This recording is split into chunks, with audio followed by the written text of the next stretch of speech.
কলকাতা, যেখানে বিভিন্ন ধরনের মানুষের সাথে সাথে বিভিন্ন ধরনের স্থাপত্য দেখতে পাওয়া যায়। যেমন আমরা আমাদের সিরিজের সেকেন্ড এপিসোডে দেখেছিলাম এক বার্মিজ প্যাগোডা, এবং আজকে আমরা ঘুরে দেখবো কলকাতা থাকা এক জৈন মন্দির, যেটাকে কলকাতার এক টুকরো রাজস্থানও বলা হয়।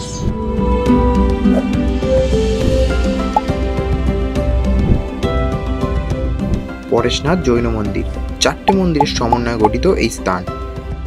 মহাবীর স্বামী মন্দির, শ্বেতাম্বর দাদাজি মন্দির, চন্দ্রপ্রভুজি মন্দির, শীতলনাথজি মন্দির।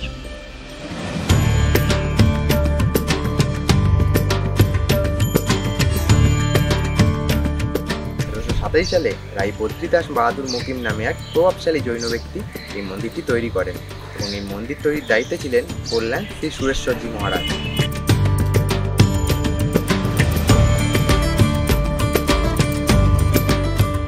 এবং এই মন্দিরটি উৎসর্গ করা হয় 10তম জৈন তীর্থঙ্কর শীতলনাথজি মহারাজকে।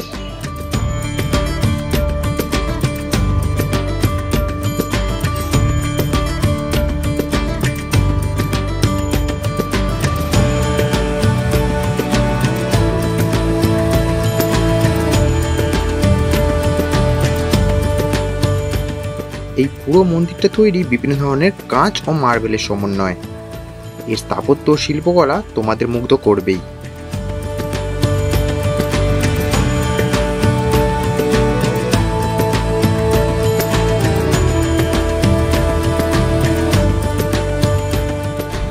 তো এই জৈন মন্দিরগুলোর বিশেষত্ব হচ্ছে কিন্তু এই জলাশয়। প্রায় প্রত্যেকটা জৈন মন্দিরে এরকম একটি করে জলাশয় কিন্তু দেখতে পাওয়া যায়।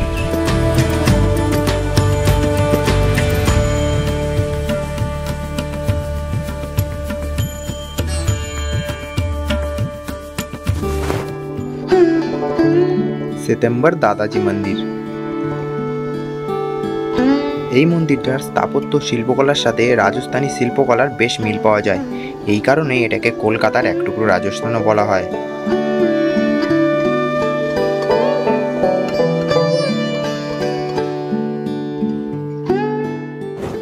মহাবীর স্বামী মন্দির, এই মন্দিরগুলোর আর একটা বিশেষত্ব হলো এই 4টে মন্দির থেকেই 4টে মন্দিরকে খুব ভালোভাবে দেখা যায়। চন্দ্রপ্রভুজি মন্দির, এখানকার সব থেকে পুরনো মন্দির হচ্ছে এটা।